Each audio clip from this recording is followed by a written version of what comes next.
Hi friends, welcome to NMR study circle. మన competitive ఎగ్జామ్స్లో ఎక్కువగా జనరల్ స్టడీస్ నుండి ఎక్కువ మార్క్స్ వస్తుంటాయి. అదేవిధంగా అర్థమెటిక్ రీజనింగ్లో కూడా వస్తుంటాయి. కానీ ఈ జనరల్ స్టడీస్లో చాలా విభాగాలు ఉంటాయి. అందులో జనరల్ సైన్స్, పాలిటీ,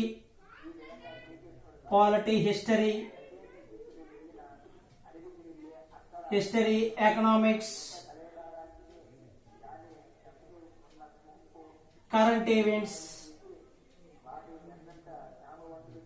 మొదలైనవి వస్తూ ఉంటాయి. అయితే ఈ కాంపిటేటివ్ ఎగ్జామ్స్ లో జనరల్ సైన్స్ గురించి తీసుకునేటప్పుడు మనం చాలా తక్కువగా చూస్తాం. కారణం ఏంటంటే జనరల్ సైన్స్ విభాగానికి చాలా తక్కువ ప్రయారిటీ ఉంటుంది. మార్కులు అనేవి తక్కువగా వస్తుంటాయి. 10 to 20 మార్క్స్ యావరేజ్ గా వస్తుంటాయి. కావున మనం చాలా నెగ్లెక్ట్ చేస్తాం. కానీ కాంపిటేటివ్ ఎగ్జామ్స్ లో ప్రతి ఒక్క మార్కు కూడా చాలా ఇంపార్టెంట్. హాఫ్ మార్కు లేదా 1 మార్కు వల్ల ఉద్యోగాలు కోల్పోయిన సందర్భాలు చాలా ఉంటాయి. కాబట్టి జనరల్ సైన్స్ విభాగాన్ని మనం చాలా బాగా నేర్చుకోవాలి. చాలా డెప్త్ గా అంటే మరి ఎక్కువగా చదవాల్సిన అవసరం లేదు. Basics 6th to 10th class NCERT books మనం బేసిక్స్ గా చదువుకుంటే సరిపోతుంది. ఎన్సీఆర్టీ అంటే national council of educational research and training. ఈ ఎన్సీఆర్టీ బుక్స్ ను మనం గాని ఫాలో అయితే మనం ఈ జనరల్ సైన్స్ నుండి బేసిక్స్ అనేవి మనం నేర్చుకుంటే, ఈ బేసిక్స్ అనేవి అన్ని కాంపిటేటివ్ ఎగ్జామ్స్ లో కాకుండా స్కాలర్షిప్ ఎగ్జామ్స్ లో కానీ లేదా మిగతా ఎగ్జామ్స్ లో కానీ లేదా జనరల్ గా చదువుకునేటప్పుడు కానీ మనం ఈ యొక్క బేసిక్స్ నేర్చుకోవడం ఎంతైనా అవసరం ఉన్నది. ఈ జనరల్ సైన్స్ లో ఏ విభాగాలు ఉంటాయంటే ఫిజిక్స్, కెమిస్ట్రీ. సో వీటిని ఫిజిక్స్, కెమిస్ట్రీ, ఫిజికల్ సైన్స్ అంటాం. ఈ ఫిజిక్స్, కెమిస్ట్రీ నుండి ఎక్కువ మార్క్స్ వచ్చే అవకాశం ఉన్నది. ఆర్ఆర్బిలో కానీ, ఎస్ఎస్సిలో కానీ, మిగతా ఎగ్జామ్స్ లో కానీ. వాటితో పాటు బయాలజీ, సైన్స్ అండ్ టెక్నాలజీలో తీసుకుంటే ఇట్లా కరెంట్ ఈవెంట్స్ కి ఎక్కువగా ప్రాధాన్యత ఇవ్వడం జరుగుతుంది.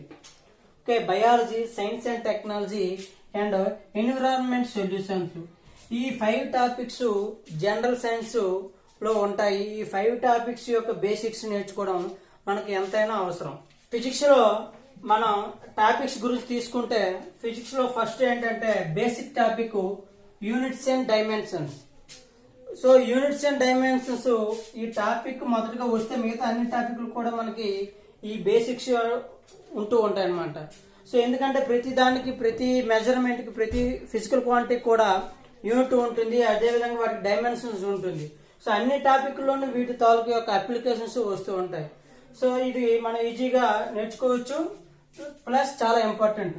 నెక్స్ట్ సౌండ్ లెసన్ లో అప్లికేషన్స్ ఎక్కువగా అల్ట్రాసౌండ్స్ ఏంటి, ఆడిబుల్ రేంజ్, అల్ట్రాసౌండ్స్, వీటితో పాటు సౌండ్, ఇయర్ ప్రాబ్లమ్స్ ఎలా వస్తుంటాయి, వీటికి సంబంధించి ఉంటుంది. నెక్స్ట్ లైట్ యొక్క ప్రాపర్టీస్, రిఫ్రాక్షన్, అదేవిధంగా టోటల్ ఇంటర్నల్ రిఫ్లెక్షన్. ఈ టాపిక్స్ అన్ని కూడా వాటి యొక్క అప్లికేషన్స్ మనకి ఎక్కువగా డెప్త్ గా అడగడం, ఓన్లీ అప్లికేషన్స్ ఎక్కువగా అడుగుతుంటారు మన కాంపిటేటివ్ ఎగ్జామ్స్ లో. సో మ్యాగ్నెటిజం అంటే diamagnetic properties, ferromagnetic properties, paramagnetic properties. ఈ ప్రాపర్టీస్ తో పాటు వాటి యొక్క మ్యాగ్నెటిక్ యొక్క లక్షణాలు గురించి మనం తెలుసుకోవాల్సిన అవసరం ఉంటుంది. అదేవిధంగా ఎలక్ట్రిసిటీలో ఎక్కువగా మనకి ఏంటంటే current, voltage, resistivity and resistancy. మన ఇళ్లలో ఏ సిరీస్ వాడుతాము, అదేవిధంగా వీధిలో ఏ సిరీస్ వాడుతుంటాము, షార్ట్ సర్క్యూట్ అంటే ఏంటి, ఇలా వీటికి సంబంధించి క్వశ్చన్స్ వస్తూ ఉంటాయి అన్నమాట. నెక్స్ట్ హీట్ లెసన్ లో మనకి ఎక్కువగా ఏ క్వశ్చన్స్ అడుగుతూ ఉంటాయంటే కన్వర్షన్స్ అడుగుతారు. అంటే డిగ్రీ సెల్సియస్ నుండి ఫారెన్హీట్ ఎలా కన్వర్షన్ చేస్తాం, లేదా కెల్విన్స్ లోకి ఎలా మారుస్తుంటాం, లేదా ఏ థర్మోమీటర్ మనం ఏ టెంపరేచర్ కొలవడానికి వాడుతుంటాం, హీట్ కి టెంపరేచర్ కి డిఫరెన్స్ ఏంటి, ఇలా మన హీట్ లో వస్తుంటాయి. నెక్స్ట్ మెకానిక్స్ లో kinetic energy, potential energy, inertia, వీటికి సంబంధించి అన్ని క్వశ్చన్స్ వస్తుంటాయి. నెక్స్ట్ ఫ్లూయిడ్స్ లో ప్రెషర్ అంటే ఏంటి, థ్రస్ట్ అంటే ఏంటి, ఆర్కిమిడిస్ ప్రిన్సిపల్, ఇలా వీటికి సంబంధించి క్వశ్చన్స్ ఫ్లూయిడ్స్ లో వస్తుంటాయి. నెక్స్ట్ మోడర్న్ ఫిజిక్స్ లో nuclear fission, nuclear fusion, nuclear reactor. So nuclear reactor ని కంట్రోల్ చేయడానికి ఏ రాడ్స్ వాడుతుంటారు, ఇలా ఇందులో కూడా అప్లికేషన్స్ పార్ట్ ఎక్కువగా అడుగుతుంటారు. టోటల్ గా తీసుకుంటే మనకి ఫిజిక్స్ లో అప్లికేషన్స్ పార్ట్ అనేది ఇంపార్టెంట్. అంటే ఒక ప్రిన్సిపల్ ఉన్నది, for example total internal reflection ఉన్నది. సో ఈ టోటల్ ఇంటర్నల్ రిఫ్లెక్షన్ మీద ఆధారపడి ఏ ఏ ప్రిన్సిపల్స్ ఉంటాయి, అదే ఏ జరుగుతుంటాయి. ఫర్ ఎగ్జాంపుల్ మిరేజెస్ ఫామ్ అవుతుంటాయి, అంతేకాకుండా ఆప్టికల్ ఫైబర్స్ వర్క్ చేస్తుంటాయి.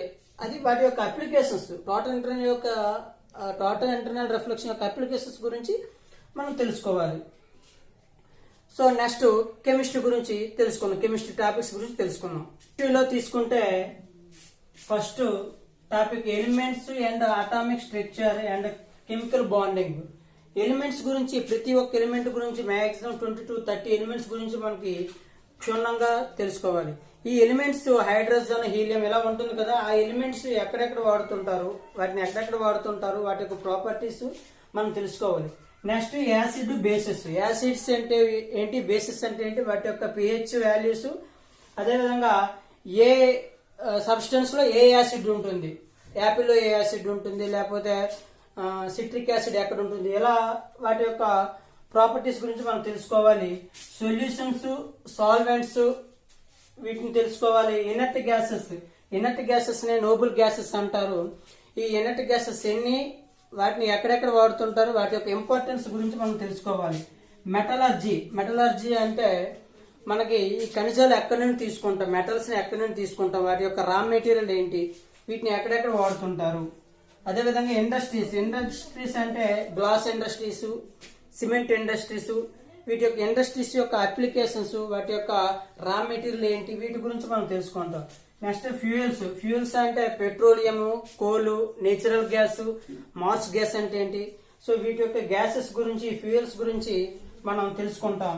Next polymers and plastics. ఈ పాలిమర్స్, ప్లాస్టిక్స్ మనం ఎక్కడెక్కడ వాడుతుంటాం, మన డైలీ లైఫ్ లో వాటి యొక్క అప్లికేషన్స్ ఏంటనేది తెలుసుకుంటాం. Next organic chemistry. Organic compounds ఏంటేంటి, వాటి యొక్క యూజెస్ ఏంటి, వాటి యొక్క అప్లికేషన్స్ ఏంటి అనేవి మనం ఈ టాపిక్స్ ద్వారా తెలుసుకుంటాం. ఈ కెమిస్ట్రీలో కూడా మనం ఎక్కువగా నేర్చుకోవాల్సిన అవసరం లేదు, ఓన్లీ బేసిక్స్, వాటి యొక్క బేసిక్స్ నేర్చుకుంటే సరిపోతుంది. ఓకే, బయాలజీలో మనం ఫస్ట్ టాపిక్ న్యూట్రిషన్స్ అంటే విటమిన్స్ లేదా ఎలిమెంట్స్, వీటిని మన బాడీలో వాటి యొక్క యూజెస్ ఏంటి తెలుసుకుంటాం. అదేవిధంగా human physiology like sensor organs, reproductive system, digestive system, అదేవిధంగా బ్లడ్ సర్క్యులేషన్ సిస్టమ్, వాటి గురించి ఉంటుంది.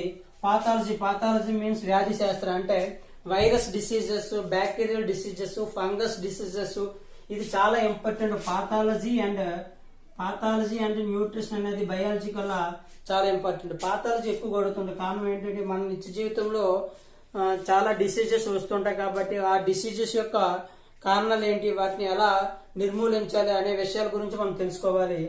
అదేవిధంగా సెల్ బయాలజీలో కణ నిర్మాణము, ఓకే, కణ నిర్మాణం ఎలా ఉంటుంది, వాటి యొక్క విధులు ఏంటి, ఏ కణం విధులు ఏంటి, వాటి జంతువుల్లో ఏ కణాలు ఉంటాయి, వాటి గురించి తెలుసుకోవచ్చు.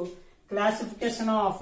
Next biology Kingdom, animal system, అదేవిధంగా ప్లాంట్ సిస్టమ్, వాటి యొక్క క్లాసిఫికేషన్, వాటిని ఎలా వర్గీకరించారు అనేది మనం తెలుసుకుంటాం. అదేవిధంగా genetic evolution means genetic engineering. ఇదంతా లేటెస్ట్ టెక్నాలజీకి సంబంధించింది జెనెటిక్ ఎవల్యూషన్. అదేవిధంగా మోడర్న్ టెక్నాలజీ ఇన్ బయాలజీలో కొత్తగా ఏంటంటే ఆవిష్కరణలు జరిగాయి, వాటి గురించి మనం తెలుసుకోవచ్చు. లాస్ట్ గా ఎక్స్ట్రా ఇన్ఫర్మేషన్ అంటే రెవల్యూషన్స్, కల్చర్స్ ఉంటాయి, ఆక్వా కల్చర్ అని ఇలా కల్చర్స్ ఉంటాయి. అంతేపాటు వాటితో పాటు సైంటిస్ట్స్, వారి యొక్క ఇన్వెన్షన్స్ గురించి మనం చాలా జాగ్రత్తగా చదువుకోవాల్సిన అవసరం ఉన్నది. సైన్స్ అండ్ టెక్నాలజీలో మనం ఎక్కువగా కరెంట్ ఈవెంట్స్ ని ఎక్కువగా చదవాలంటే, కరెంట్ అఫైర్స్ ఎక్కువగా చదవాలంటే, ఏ శాటిలైట్ రీసెంట్ గా ఏ శాటిలైట్స్ అనేది మన స్పేస్ లో విడిచిపెట్టారు, ఇటువంటి మనకి తెలుసుకోవాలి. సైన్స్ అండ్ టెక్నాలజీలో కరెంట్ ఈవెంట్స్ ఎక్కువగా వస్తుంటాయి. అదేవిధంగా ఇందులో టాపిక్స్ ఏంటంటే అటామిక్ ఎనర్జీ అంటే nuclear fusion, maximum modern physics అనేది ఇందులో వస్తుంది. అంటే అటామిక్ ఎనర్జీ ఎలా ప్రొడ్యూస్ అవుతుంది, న్యూక్లియర్ రియాక్టర్స్ ఏంటి, అటామిక్ ఎనర్జీలో ఫస్ట్ ప్లేస్ లో ఏ దేశాలు ఉన్నాయి వాటి గురించి మనం తెలుసుకోవాలి.